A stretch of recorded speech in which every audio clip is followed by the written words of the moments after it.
Hey everyone, Dave Floss here with Mentally Unbalanced and Prometheus Falling Toys, and today I'm talking about Studio Series Wreck-Gar, so stick around.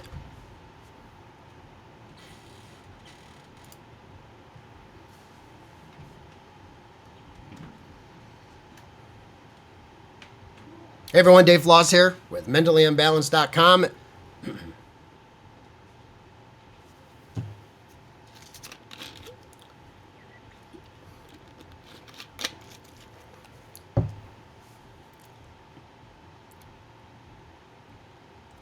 So it's Wreck-Gar, our favorite Junkion from Transformers the movie, 1986.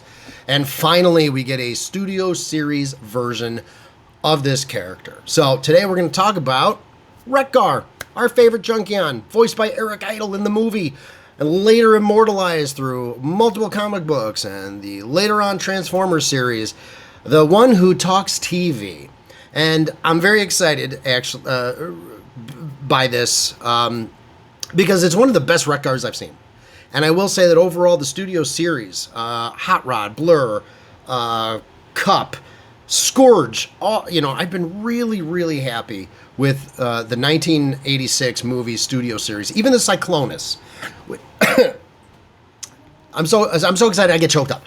Even the Cyclonus, who actually was released as a Kingdom series line Transformer, honestly, they should have just called it the 1986 movie Studio Series release, because it's right up there very easily. In fact, my guess is that was the intention and they shifted it. I don't know why. I'm making that up. I don't know. But though the Studio Series line so far has been, I think, really, really excellent.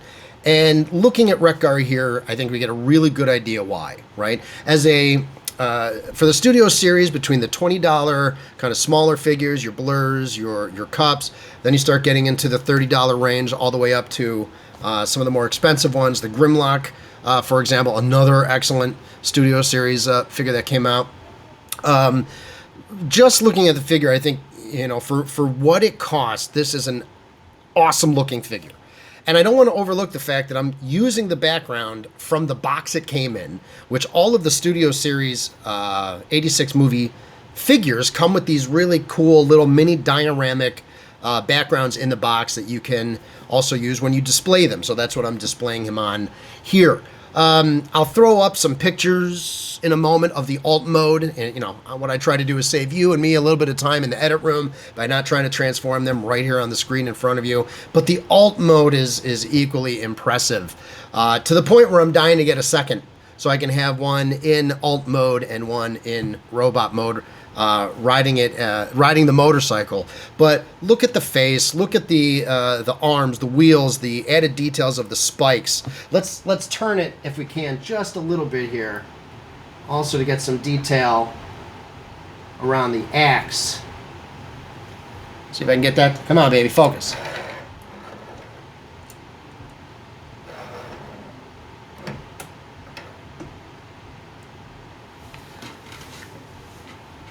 So here at a different angle, we even get a little bit more of that look at the face sculpt, the axe, the chest. A lot of these parts are movable. Even the blasters coming out of his chest can be posed. It's really a nice figure. And how do we draw a comparison? Well, it's not always easy. Let me rephrase that. Let me find my other Wreck-Gar. Where are you, baby? Where are you, Wreck-Gar? There you are.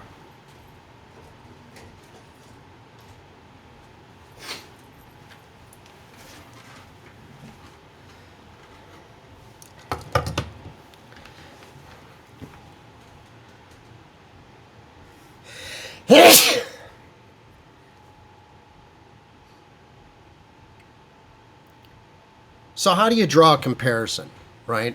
So, we can take a look right here. We have the 1986 Transformers release of Wreck-Gar. Not quite complete, but I think it speaks for itself. And at the time, it was still one of my all-time favorites. I loved the 86 movie toys. They started having a very different aesthetic than just things that were very square and blocky. Things had curves and edges, and it was really neat. But again, how can you possibly draw a comparison between what we're seeing out of these new Studio Series toys from their originals from the 1980s. And then, there was it was one of the series Combiner Wars or whatever. There was a Wreck-Gar. It could be used as a combiner. I actually don't have one. I had one, and I wasn't very impressed with it. So as I started going through trying to find not every version of a character, but ideal kind of neat versions or nostalgic versions, that was one of the first to go. It just, it was all right, but it seemed like they were really milking the whole Combiner Wars and the transformation. And other than a couple cool aspects of things like the face mold, it really just was a recast of several of the other motorcycle type Combiner Wars types of figures that they had for like the Protectobots and etc. So it didn't really stand out. I do have one other combo kit that I got, which came with a hot rod, and it had both a Junkion motorcycle and a version of Wreck-Gar. This is one of my, up till now, this has definitely been one of my favorite versions of Wreck-Gar. It's a neat version. You can see kind of the way they did it with one leg becoming the front of the motorcycle, the other leg the back. It's got a pretty cool alt mode. As far as just being a fun Wreck-Gar figure, yeah, it's pretty cool. As far as being more G1 accurate, movie accurate, and still looking really cool, bar none, this Studio Series really ticks every one of the boxes. I mean, I think it is for and I don't talk too much about money, right? Insofar as it ultimately is going to come down to, if you're a fan of the figure, a fan of the movie, a fan of this version of the figure, right? Almost no, you'll decide what the right amount of money is for you to, want to make that purchase. But at retail and still being available in most retail outlets, I think it's a great buy. I think it's great that you can get it at regular price right now. So always curious to know what you think. Are you a fan of the Studio Series line in general? Is this your ideal version of the Wreck-Gar? What are some of the things you like or don't like about it? Go ahead and subscribe to our page. Leave some comments for us. Tell us if there's something specific you'd like us to review in the future. We're happy to get your feedback. Until then, I'm Dave Floss with Mentally Unbalanced and Prometheus Falling Toys, and I'll talk to you soon.